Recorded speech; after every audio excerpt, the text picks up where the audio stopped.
Hello, my name is Tammy Hertzel. I am the Executive Director of the Mason City Family YMCA. I am here to welcome you to How It All Started podcast. Thank you so much. There was a librarian in Tennessee when we lived there. She was the one. She's like, oh, Hertzel, like rent a car with an EL. And I go, wow, that's great. We'll go with that forever. Tennessee. Yeah, 7 years. Did you? Yeah, Northwest Tennessee. It was a dry county. We lived there because Paul taught at the University of Tennessee in Martin, which is their agriculture college. And he's always taught math. It was his first job after graduate school. It's a small town, like about 10,000. Felt a lot like Clear Lake, that kind of size. And it was a dry county, so when we wanted to buy wine, we had to drive across the state line to Kentucky, which was technically illegal, but everybody did it. So. Oh, really? Yeah, so they only ever used the law when they were out for a specific person. So. What year was it when you guys lived there?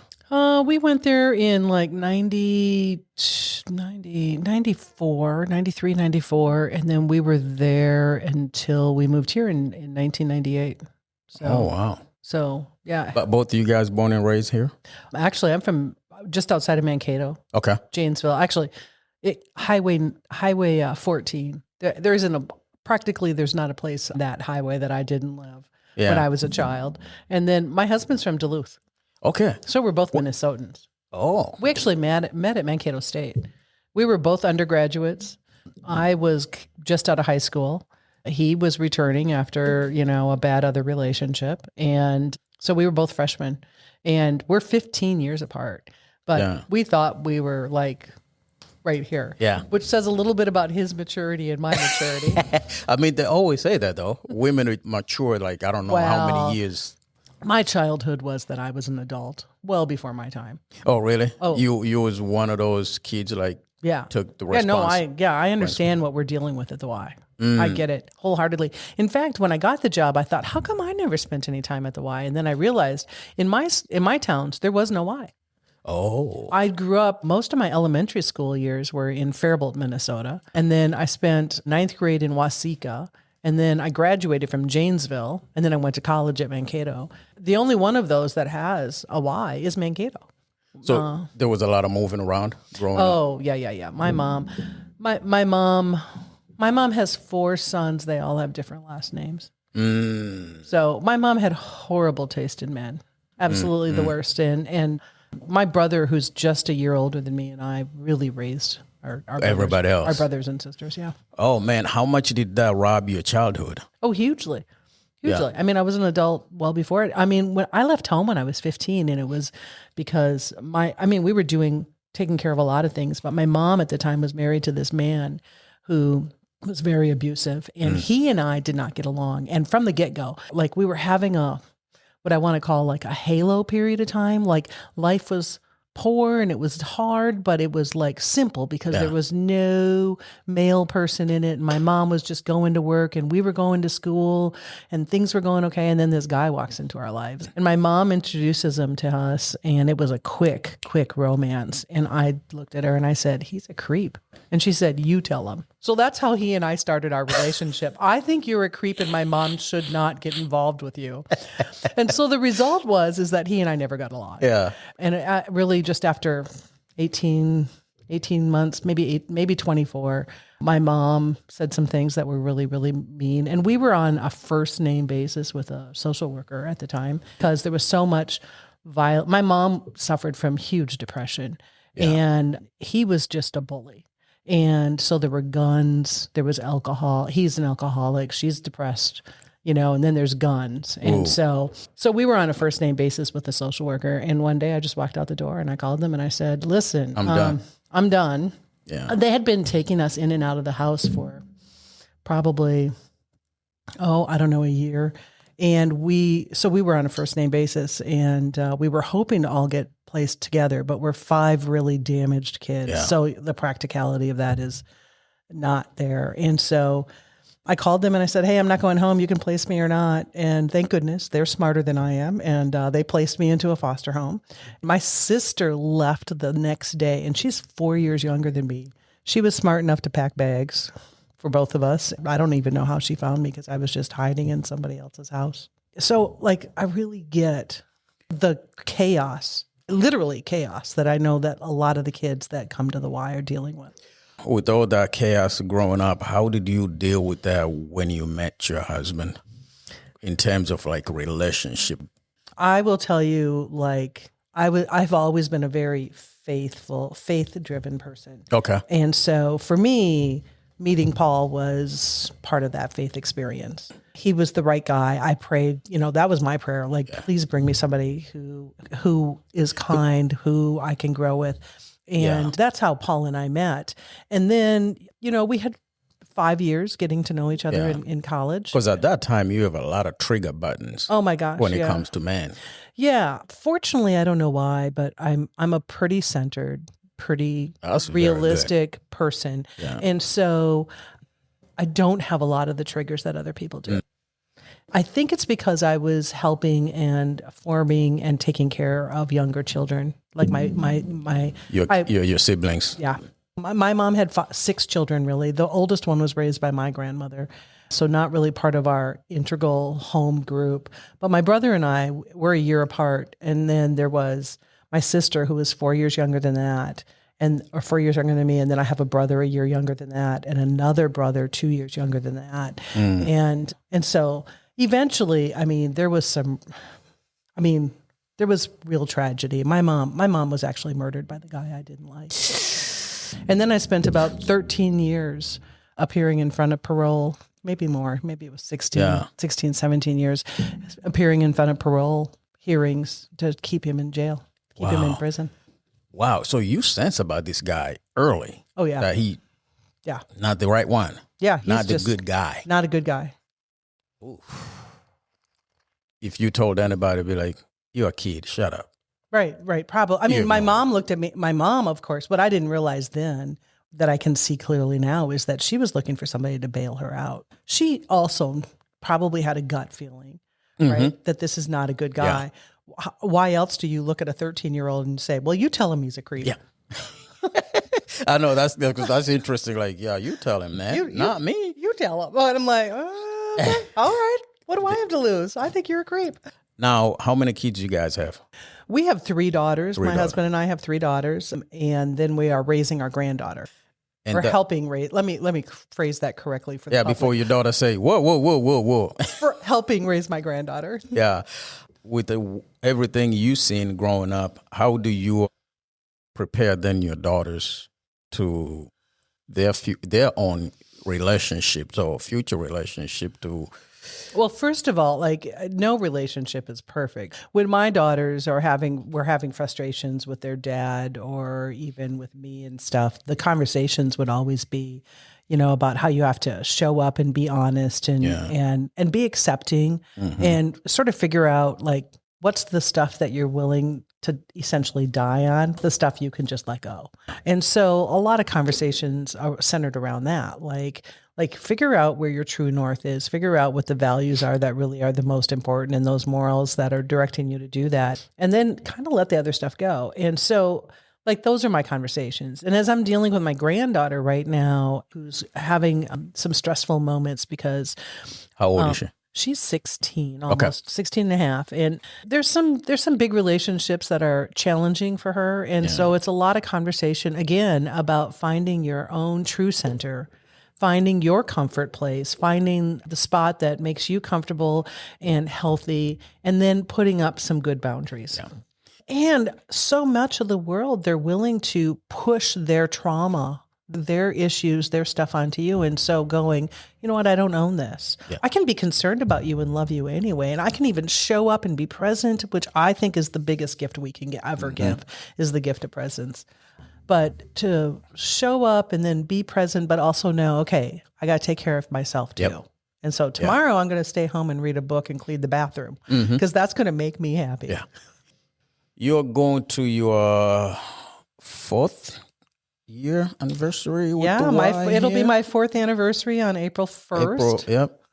It's been a real pleasure and a big challenge, but also a pleasure to be involved at this time when we could see the turning point. You know, I do consider myself a little lucky to be the executive director of the YMCA at the period of time where decisions and organization had to happen to find the way past the partnership that was the YMCA and Mercy One, and the debt that was there. Like the debt that put this building into existence here in Mason City, you know, we just paid it off last year. Oh, you did? Yeah. So the mortgage and debt on the building is gone. We have a few other debts that are really the result of making some very intentional improvements to the building to keep it in good shape so that we can get down the road another 20, 25, 30 years. That was the partnership you guys had with the Mercy. Yeah, the whole partnership was based on the fact that they were helping pay for the building. And of course, originally the building was built to be where Mercy did physical therapy. In year 3, they left the building and built Chelsea Creek. And so their physical therapy was really taken out of the building. And so it really changed the trajectory of the YMCA and who comes to the YMCA. Because when you walk into that building, it's beautiful, but it is definitely built so that anybody with any handicap can get anywhere. And that's great for everybody at the YMCA, and anybody who wants to be a part of the YMCA. The leaving by Mercy, their physical presence in year 3 really changed how we interact with the world, and also who's members, who's not members, all of that stuff. There was, 20 years then that the directors were trying to pay off debt, and they didn't really have that story, right? Other than the fact that Mercy is still doing physical therapy in the pool. But it's such a small part of what they originally had built the building for. How did you pay the debt? Well, when I came on, there was a lot of debt left. The result is that I came into post-COVID YMCA. And so there was a little bit of cash that was sitting there that was part of the COVID expenses. Because remember, the world shut down. Yep. And one of the things that shut down was fitness centers. So there was a little bit of cash there. So that helped get us through like the immediate restart, cleaning, and then paying off that first year's debt, which our portion of it was $250,000. So we did that 3 times while I was there. And then the second year was a combination of what we had still in the bank account and fundraising. We really started kicking up our fundraising ability at the Y. And then the third year was really this very public plea. And last year's fundraising was so successful that we were able to make that last payment. And in fact, we followed it up with a party that we called the Red Door Party to celebrate the paying off of the mortgage. And there's some T-shirts out there in the world that really celebrate that are very special. Yeah. That's a weight off your shoulder. It is. It is. And I mean, again, there's a lot of other things like there's some infrastructure that still needs to be fixed. Yeah. We did have to replace the roof on the building. We got a big grant from the state of Iowa called the Rural Iowa Infrastructure Fund to help with that. And then Mercy, of course, paid for their 50%. We paid for our 50%. But then there's still heat pumps that are everything about that building is 25 years old. And so they've aged out. This next summer, we're putting in a new air handling unit for the pool. The one that was put in there was not adequate for the space it was in, the wet conditions that it was sitting in. And so we're putting on a new one. It's a $900,000 improvement. Wow. And we're just $135,000 shy of meeting that goal. Oh, really? Yeah. Oh, I thought you were going to say we only have 100,000. No. I'm only shy 135,000 from closing that out. Wow. Oh, man. Yeah. So on top of the fundraising that we did to make the last payoff and to stay in business for, another year and to really reset how much time and energy we can put into budgeting and making sure that we're here for years and years and years, we were doing this on the side too, raising money for this. So wow. 4 years ago, you was just, minding your business. Yep. Having a good job. And then you say, I don't have enough stress on my job. I'm going to take these challenges came on my plate. What drew you to the Y? Because you could just have a good time at Hosmer. I could be doing all kinds of different things. I have this really nice CPA degree, you know, or a certificate. Yeah. So it's not like there's a lack of places for me to be. You know? Yeah. And I will say what happened is all of my working life, I felt like that I was gaining and putting together experiences for something. And I didn't know what it was. I also feel very strongly that Mason City needs a family YMCA, that it needs a YMCA. It came to my attention that the YMCA was in danger of closing. Okay. And so I wrote two of my good friends and I said, hey, you guys should think about taking this job. And they wrote, yeah, I'm not moving back to Mason City, but how come you're not applying? And I was like, I don't have any So you did not even think about I it? didn't even think about it. Not even 2 seconds. I don't have any fitness or, you know, I don't have that kind of experience. And they said, that's not what they need. They need money experience. They need somebody who understands finances. And so I spent a little time praying about it. And I really felt like I should put my name into the bubble. And as I started doing the research about what it was going to take, I realized, first of all, I don't have one of the biggest skill sets. Like, I am not a fundraiser. This is not something. In fact, I got an accounting degree, so I never had to sell anything. I would just keep track of other people's money. After some prayer and some decision, and also a really successful interview process, I accepted the position and knew that the first thing I was going to have to do is figure out how to do fundraising, because that is the biggest problem. And also, the story of the YMCA wasn't really being told. It wasn't really out there. I think that there was a large part of the community that didn't even understand the Y was in danger. And so just to start having that very honest conversation and being transparent, which I think is really important when you're trying to do something that benefits a community. I spent the first 6 months worth of money on hiring a professional fundraising mentor to learn that skill. That has turned out okay, that we can continue to fund it. And so I still have her in my back pocket. But that's good. Yeah. But really it was, we need the why. And we need the why, particularly when I walked in, the moment I walked in, it was so clearly serving seniors and children.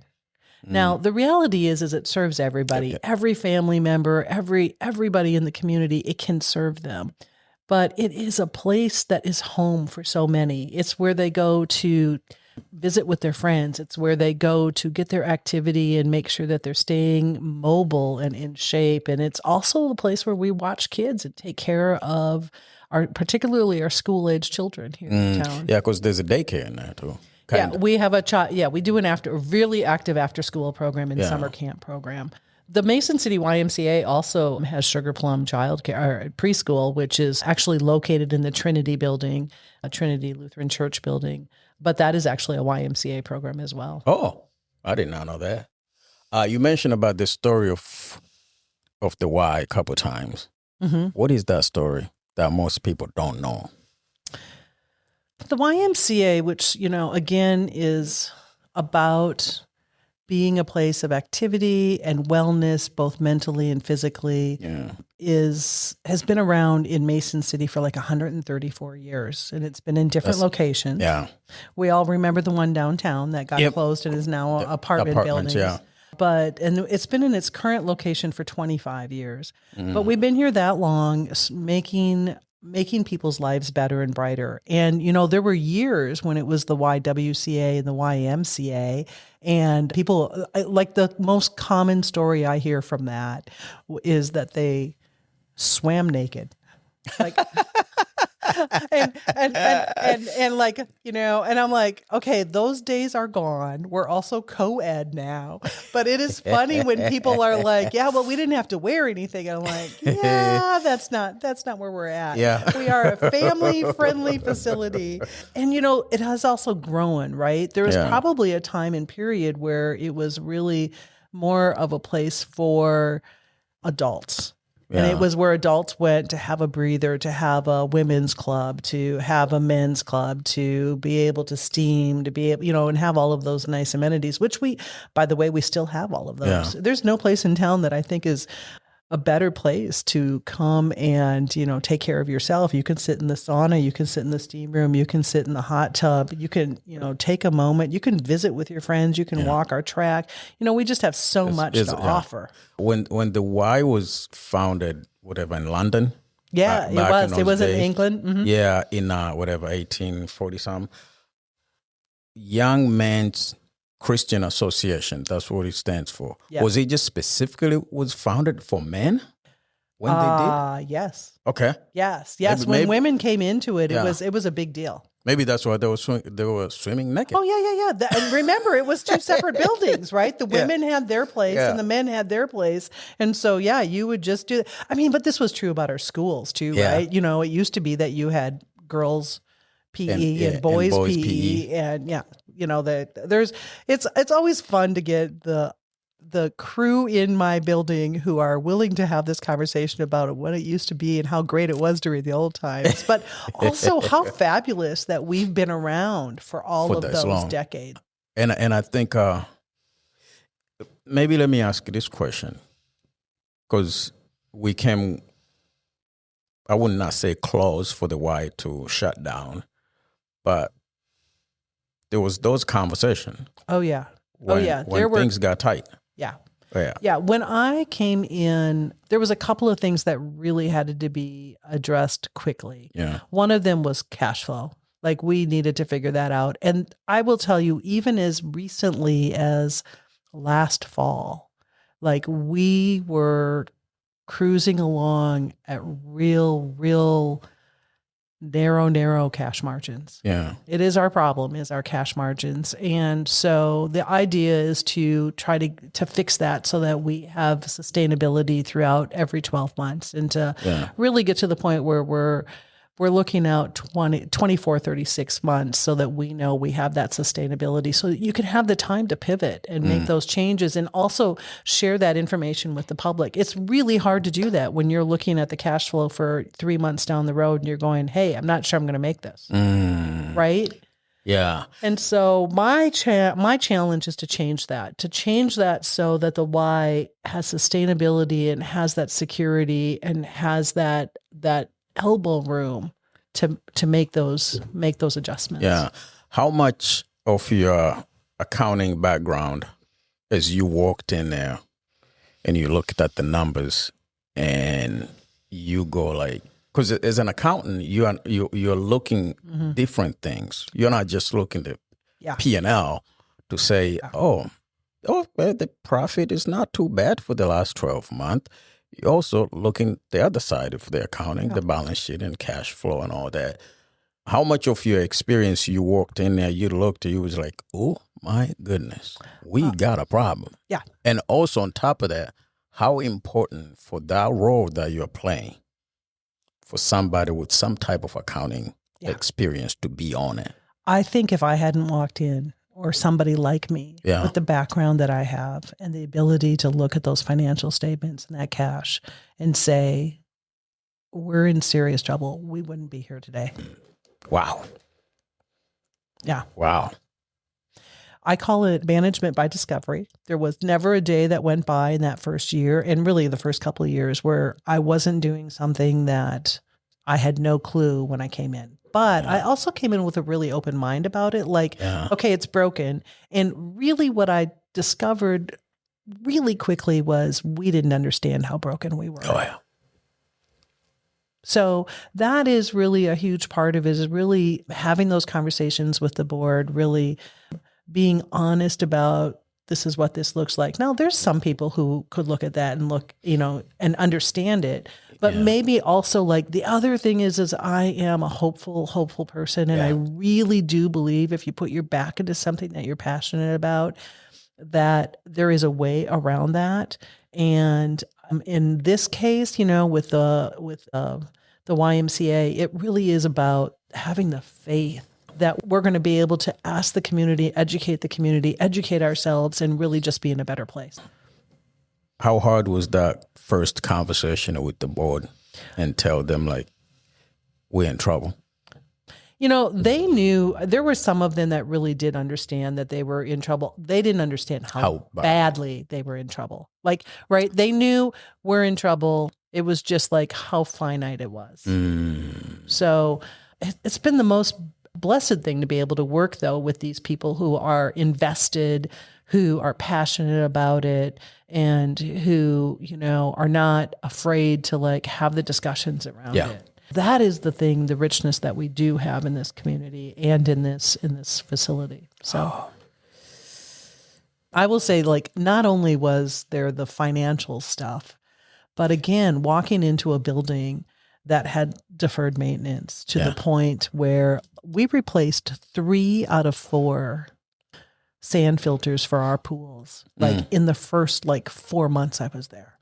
The first one, I remember the day that I found out, they knew that they had this sand filter that needed to be replaced, that it was leaking, and it got really bad like my first day. And it was a $35,000 sand filter. And so okay, well, we got to do this or we're going to shut down the pool, which I think everybody would agree that the one thing that really gives us our business plan at the YMCA is our pools. And so keeping them operational and also the winter before I started, remember I started in April, they couldn't keep the pools warm. There were many days that they were advertising the pool is in the 70s. And we keep our lap pool at about 82 to 84. 84 is what everybody loves. So in the 70s, that's pretty miserable. Just think about that. We're all at a certain temperature in our body, an extra 10 degrees colder in the water. You don't want to get in that. No. So you coming in there in April, there's 10, 15 balls in the air. Yeah. That you got to keep it up. But all those, they're hanging on the balance on the finance. Yeah. Because, you got a pool problem, but you don't have the money to fix it. You got to figure it out. Okay, how do I do this? And you got this. And on top of that, you got a payroll. Yeah. It's non-negotiable. Yeah. How do you, let me put it this way. What kept you up at night that first year? Finances, really, honestly, for 2.5 years. What does keep you up at night now? I sleep a lot better these days. Especially after you pay the debt. Yeah, the debt's paid off, right? So that was also a thing that was hanging out there. Not only were we paying for the things that we needed to and paying for the operations, but we had $250,000 hanging over our head to pay every year for the loan. And so how are we going to bring that about? How are we going to do that? That was really hard. The things today that keep me is the continuation, setting it up for the future. One of the things that I actually have gone out fundraising for just a little bit, just a smaller portion of our bigger fundraising, is training. I really need to help develop the next leaders of the Mason City Family YMCA. Now, I'm not leaving anywhere. I don't want to, I'm not trying to scare anybody here, but there will be an end date. Yep. And so if I don't start thinking about it now and how we're going to get to the point for the next director or the next leader, then it'll be dependent on another hope and a prayer. Yeah.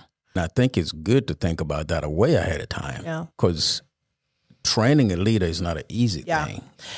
And they had some people who were, poking at it and doing a decent job of holding it together. Yeah. Heath Hupke was the director before me, and he had served as an assistant director for a number of years at the Y. And so he was in there. And then Jackie Peterson, she was really sort of keeping the people who were on staff together. She's retired now. You can still find her teaching classes almost every day at the Y, but she's retired. And so, it's finding those passionate people that are going to stick around much longer than I will.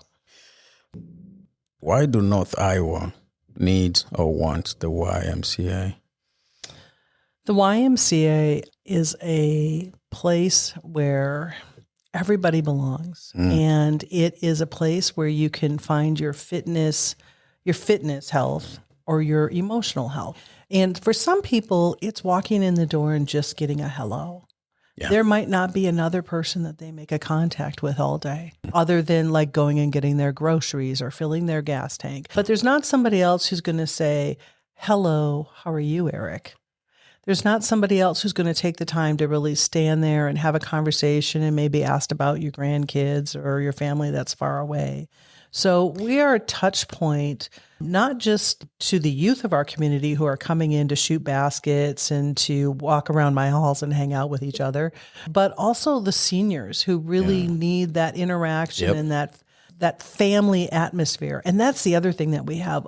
People settle into times of day that they like to work out, and they know each other from that period of time.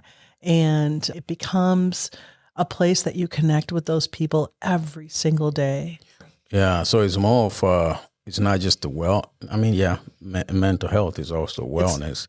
It's more of a social club, but it does, in a way. It does. Socializing place. We have a new video that's running, and there's a moment in there that one of our members says, I think it might be 50-50 how much I socialize and how much I work out.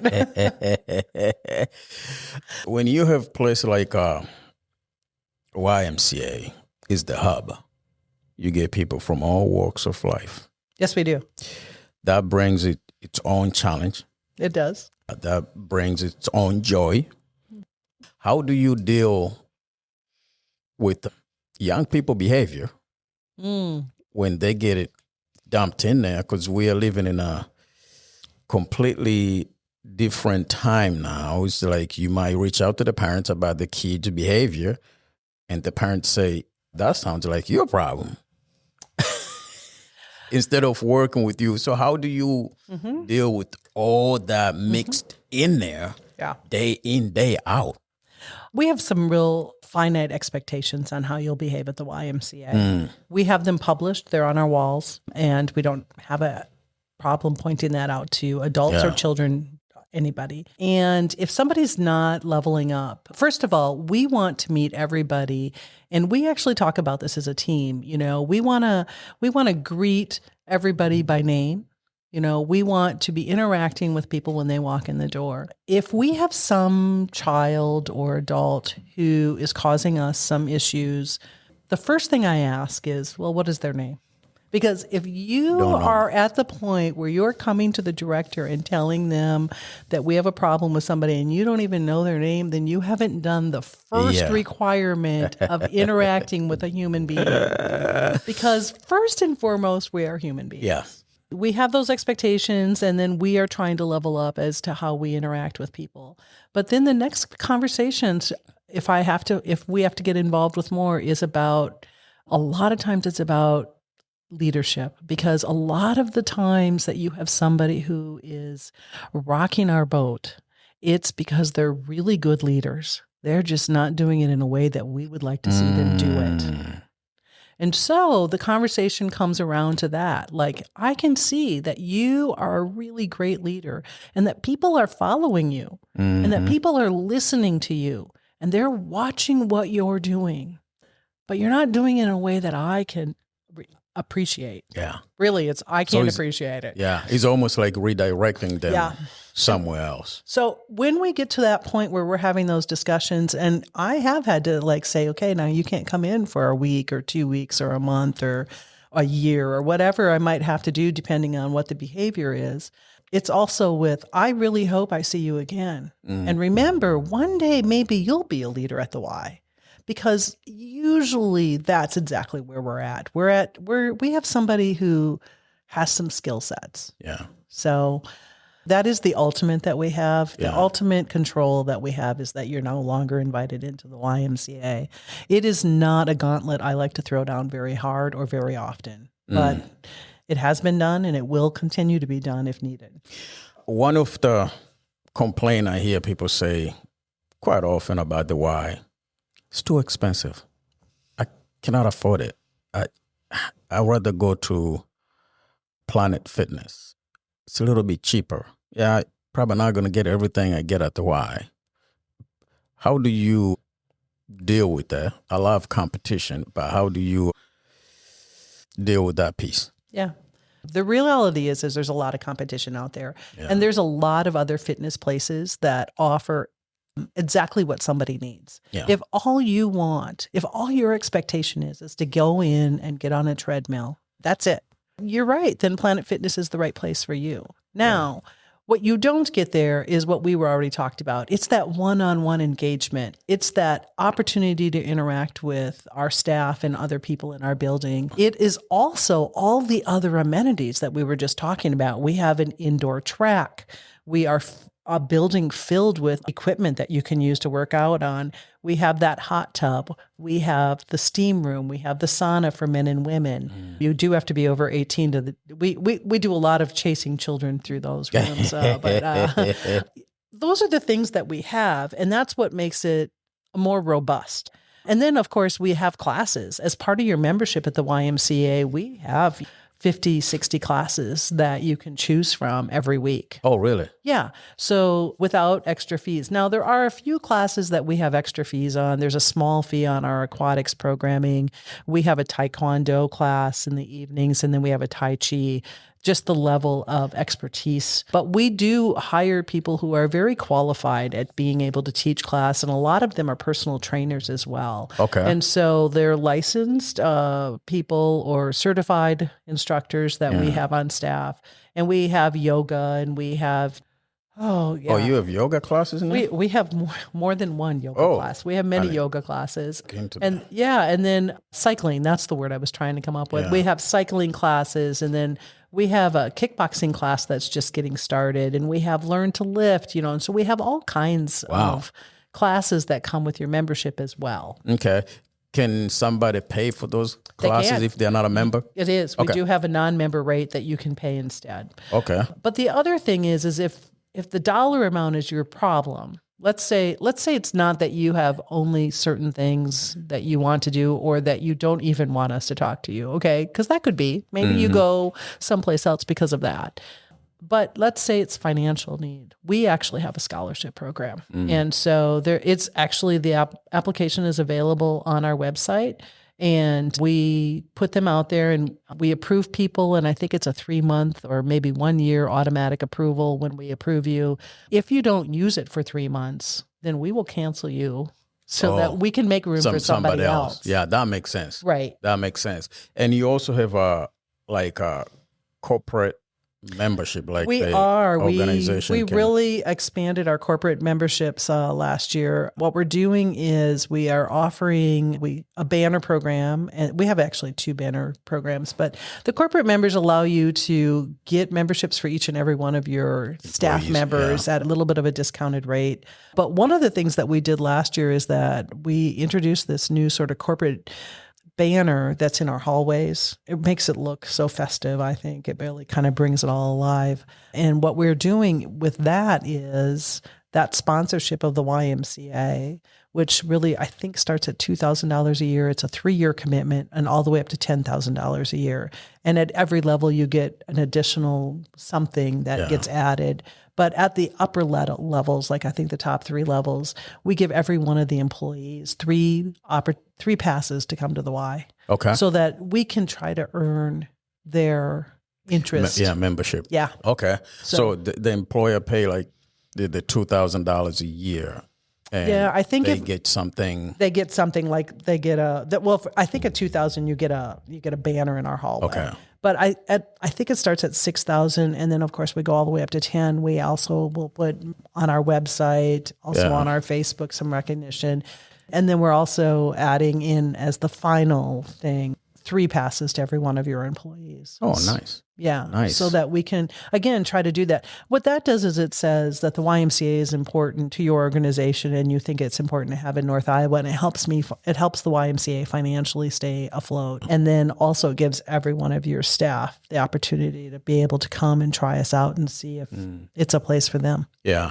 With the classes that the people that are teaching are these people from community too? They come, okay, nice. A number of our teachers have been there for a long, long time. Yeah. Yeah, I have always enjoyed a really good spin class, and I have done a spin class at the Y on and off for probably 15 years. I have found it much harder to get myself into classes since I'm working here, but this is maybe I wouldn't call it a resolution because I just think we should be trying to do better for ourselves every day. Yeah. But it is the thing that I am trying to work on right now is to get exercise back into my everyday. So, in your own opinion, and you've been watching young people coming to the Y for the last 4 years, what do you think the young people need the most today? And how can Y provide that need? I think that the youth are looking for a place that they can be authentically them. And I think that the Y helps provide that. And I also think that we need to continue to challenge them. And I think that they need to be continued to challenge to be a better self.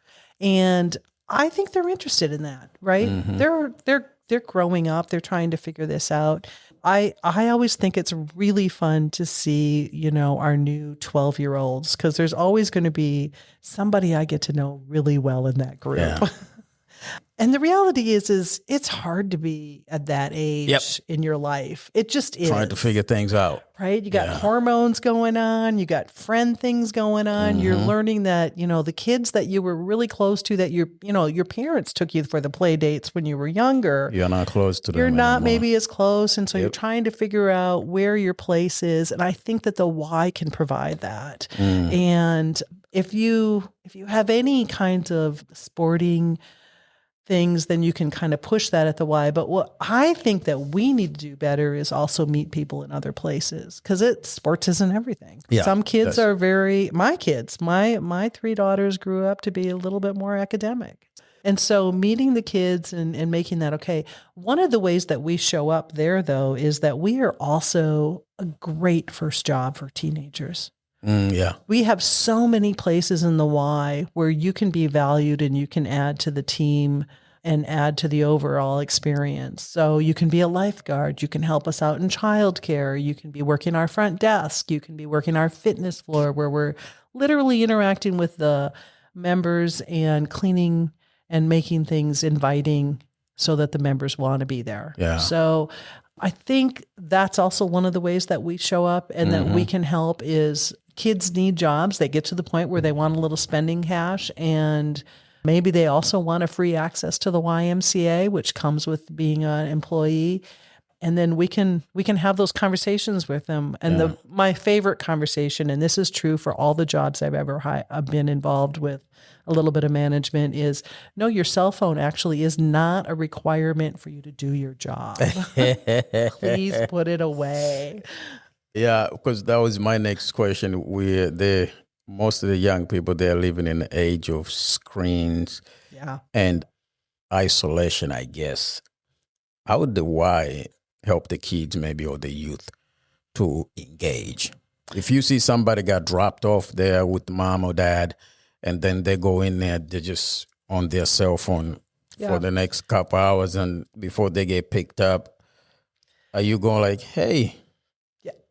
That's interesting. I am role modeling that for my staff actually at the moment. I have absolutely walked up to a kid, and like just last week this happened.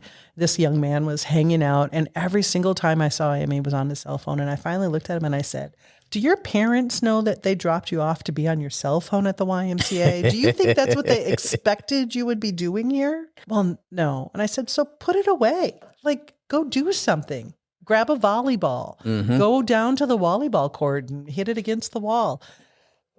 Pick up a pickleball paddle and hit the ball with a couple people. Just get involved in something. It would be good if the parents just drop them off and keep the phone.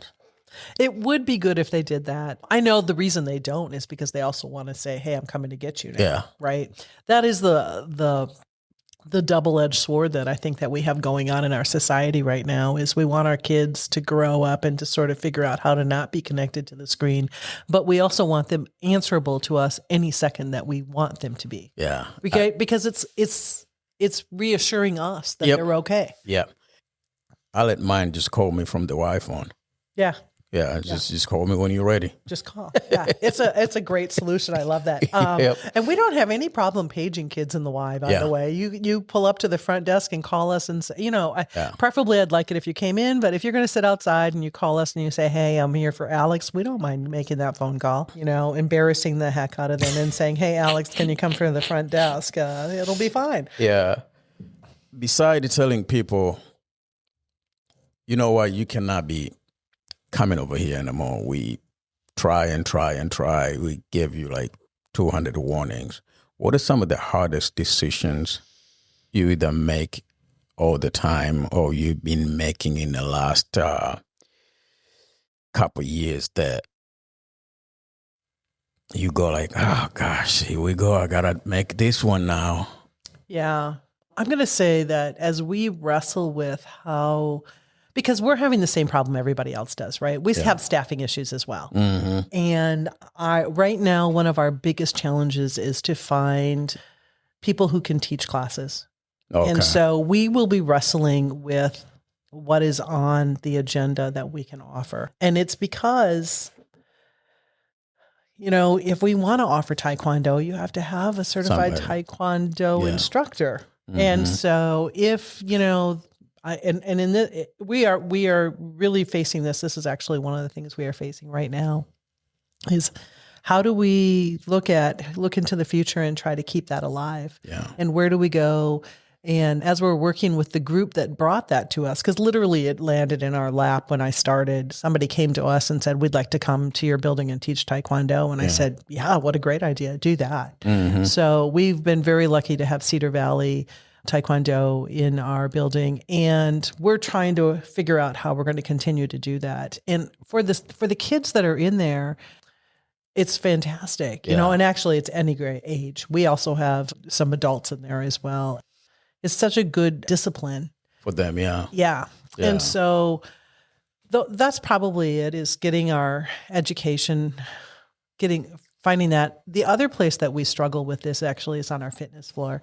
On our fitness floor, when I was a member 10, 15 years ago, there was always a senior on the fitness floor who was getting their membership, who were greeting you and talking to you. Finding people to do that is actually difficult. Yeah.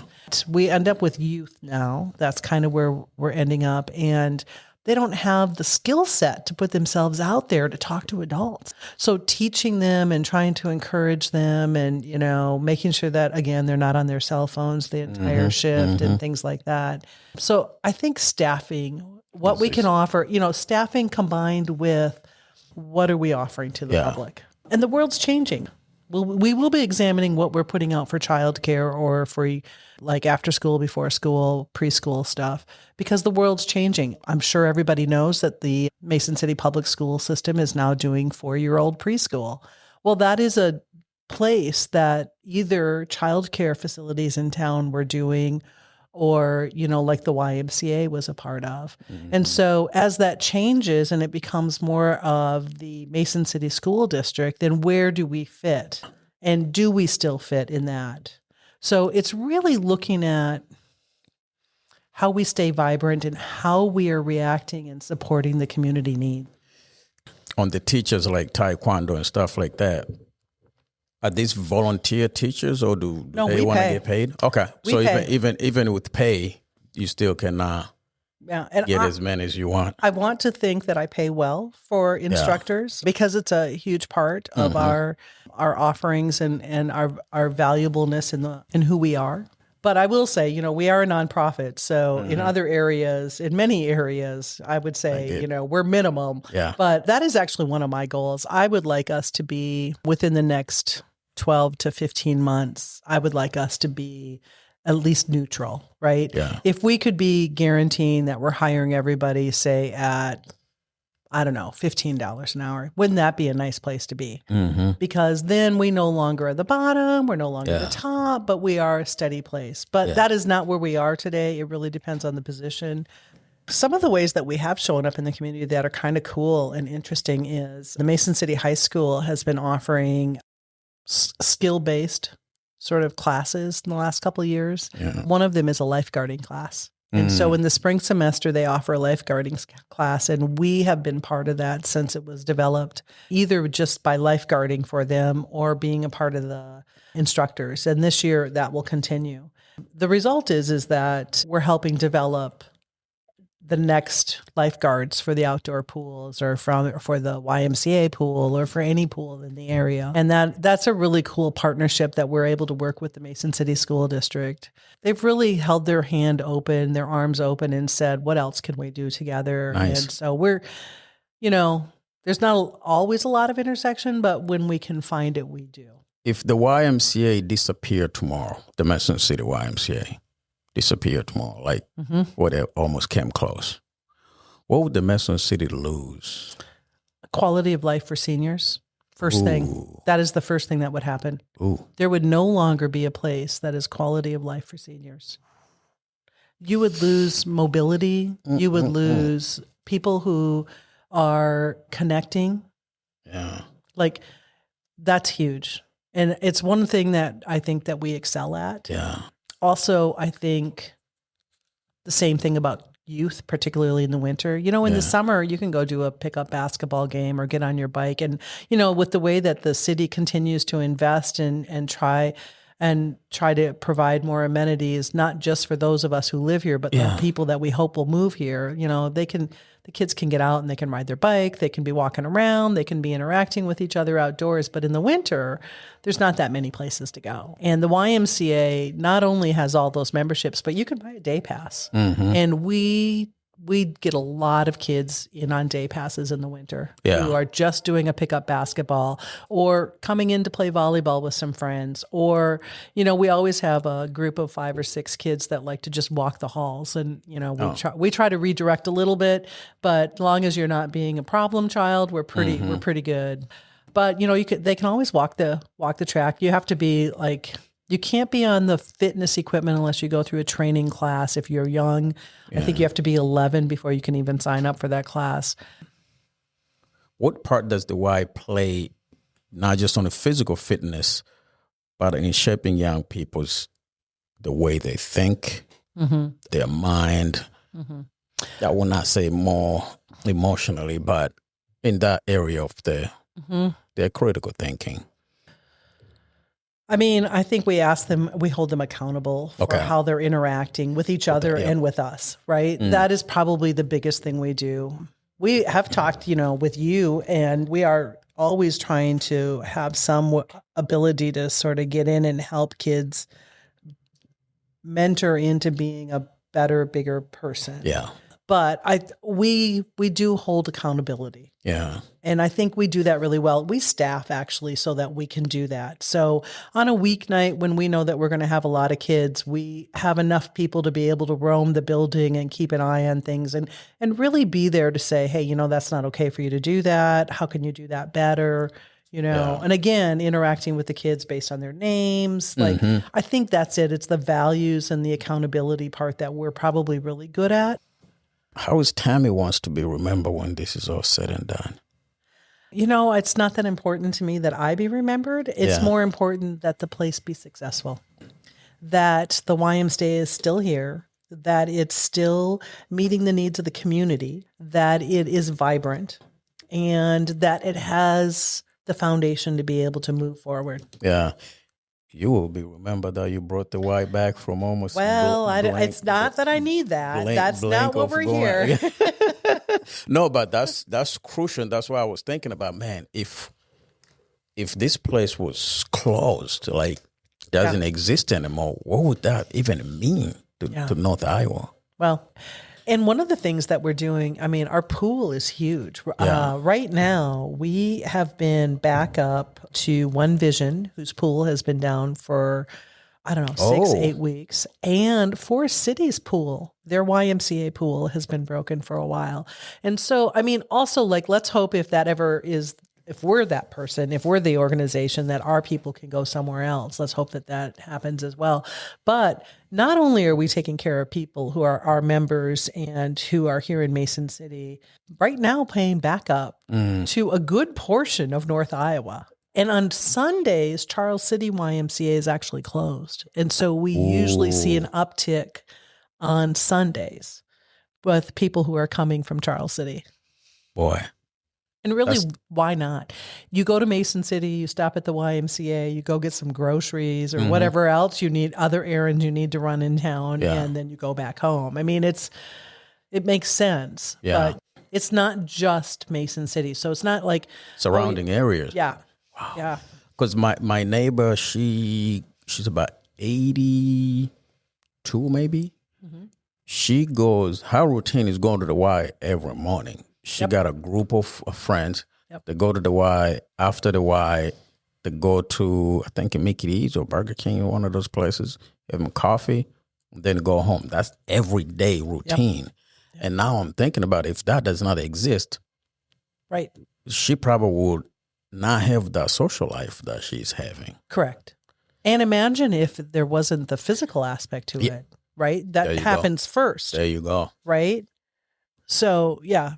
It's definitely part of what makes North Iowa. And quite honestly, let's think about, like, if you were bringing people here to look at North Iowa, what a shame if you're not bringing them by the YMCA to show them that facility. I mean, first of all, it's a stunning facility, but also the accessibility that you have to something that's indoor, all winter long. Yeah. So I think that also is something that cannot be understated, that we have provided the community for a long, long time and will continue to provide is sort of part of the attraction to why live here. Mm-hmm. How do you want the North Iowa community to support the Y? Well, I mean, the biggest thing is either being a member, supporting us through membership, supporting us through donations, supporting us, I mean, financially, obviously, but also, talking about it, letting other people know about what a gem it is and how we're staying vibrant in the community. It is really fun to go out and do things in the community, to be at the farmer's market or to be downtown. Just this morning, I was someplace and somebody was telling me that she hasn't been at the Y for a while, but she'll be back tomorrow to be in that swim class, Nice. And so just that continued conversation about how we can do it. Also, like, we continue to show up. If all you have to do is ask us. Yeah. Like, we had somebody who had hip surgery recently and could no longer get on the floor to do stretching. Was bold enough to ask, well, do you guys have a table? And so we found one. And we found a space to put it when she comes in so that it's accessible to her. We're always willing to at least look at whether or not we can solve a solution for somebody or somebody's. This year, we've started a relationship with Blaze, which is the North Iowa traveling volleyball team. Okay. And they practice in our building 4 times a week. I'm hoping that they're loving it as much as we are loving having them there, to have all of these young ladies who are in our building practicing their chosen skill sets. We have so many different groups that really utilize us. We have a active pickleball group. Oh yeah, that's huge. Yeah. And so they're there in the mornings, generally when there's no school. And then on Sunday mornings, we have some adult only hours, which we added just 2 years ago. They're there during those adult only hours.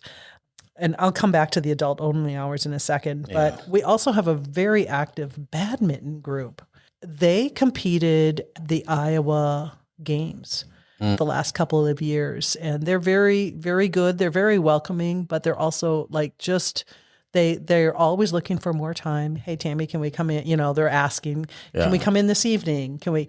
And so we've been working with them to make sure that they have the space that they need. And in fact, when we developed the relationship with Blaze, I helped them find an additional practice facility that's not in our building so that they could practice as much as they want. The adult only time, 2 years ago, we were only open on Sundays from 1 to 6. And what we found was that our basketball courts were being really pinched because we had badminton, pickleball, and basketball players. And then we had a similar problem in our pool. Our lap swimmers and our families who want to be in there to splash and be everywhere and swim, right? It was a pinch situation in these two areas. And so we added the adult only time really so the lap swimmers have the opportunity to get in, utilize this facility and be done. And the racket sports have the ability to get in, utilize the gym and be done so that we can free up the pool for families and the gym for youth. It worked out beautifully, and it was so popular, we were actually asked over the summer if we would continue it. And so we have. Okay. Nice. So it is now a sort of permanent part of our existence is that we have family only, or that we have this adult only time from 11 to 1 on Sundays. With the pickleball, are they members or they pay as a group to use No, the they're Y? members. They're all they're members. Member of the Y. Okay. They're members, and this is their chosen sport, sort of like a basketball player or, anybody else. And so they come in and they play this, and we've also had some very specific times. In fact, we're doing a pickleball tournament in conjunction with the school. We'll be in their giant new facility out there in February for a pickleball tournament. So we've had a long-standing, since I've been here at least, we've had a nice relationship with the pickleball group, and a number of our memberships are people who probably come primarily for pickleball to do that. But, they also realize they get to the point where they need to add some other things so that they're staying healthy. Yep. So they're doing weightlifting. I have one guy who also has started taking some swim classes because it helps his overall body. So nice. Yeah. Oh man, what am I leaving out? I don't know. You told me to find out what my two favorite books were. Yeah. What is your favorite book? It's very interesting when you asked me that. I thought, wow, what is the book that has had the most impact in your life? And it's Boxcar Children. I don't know if you ever read them, but it was a series that I remember reading in elementary school. And the thing about the Boxcar Children is that they were 4 kids who were orphaned, didn't know if they would I think it was their grandpa, whatever stories they had heard about their grandpa. Yeah. And they decided to go off and live in a boxcar. For some reason, that is only the magic of a book. They were able to do this, and they were well respected. They were independent. They were competent. And so there was this security that came from the 4 of them living. Of course, I had a really, really tough childhood. And so those are the things that really resonated with me as a young child. But also when I look back at it, they were able to problem solve. Yeah. All of the things that I value were in that series of books. And it's funny because it was also at a time when Little House on the Prairie was very popular. And I could never get into the Little House on the Prairie series. And I think it was because my life didn't reflect Little House on the Prairie. But I loved the Boxcar Children. That because it's almost connected to your own life. Yeah. And that has been a huge conversation in the last couple of years about, is it possible that kids do not like to read because a lot of the stuff they read, it does not connect to their lives. Right. And we give them books that they read, but they go I cannot relate to none of this stuff. Right. And maybe I need to read something different. Or then they just stop reading completely. Right. Yeah. Yeah. I just remember a lot of my friends, or a lot of the girls that were my age, just loved the Little House on the Prairie. And I was like, can't relate. Don't get it. Yeah. But Boxcar Children, I couldn't read enough of them.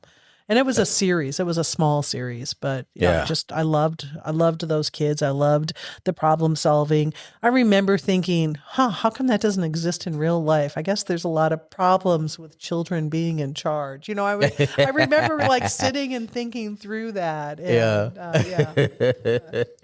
And as you know, I'm always here. If you need any help at the Y, let me know. Yeah. Do whatever we can do to make sure it keeps going. Well, I feel very blessed with a community that has really they have shown up. Yes. And they have said how important this is. Oh, yeah. And they have said it in verbally, they have said it in actions, and they have said it with their checkbooks. Yes. I was kind of overwhelmed on North Iowa Youth Center on the ribbon cutting that day. Yeah. It was a lot of people showed up, and I was like, wow. I did not think it was going to be that many people come. Yeah. So, and after that, I was like, I think we can do it. Yeah. We got the community behind it. I think we can do it. Well, I mean, whatever we can do. Here's another opportunity for us to work with another local partner agencies and find some way that we can lean in and be lifting people up. Mm-hmm. So Mm-hmm. happy to do it. Yeah. Thanks for everything you do. I appreciate. Am I forgetting anything to talk about? I don't think so, other than, my great admiration for you. So. Likewise. Tammy, thanks very much. Hey, you're welcome. All Thanks right. for having me in. Yep, no problem.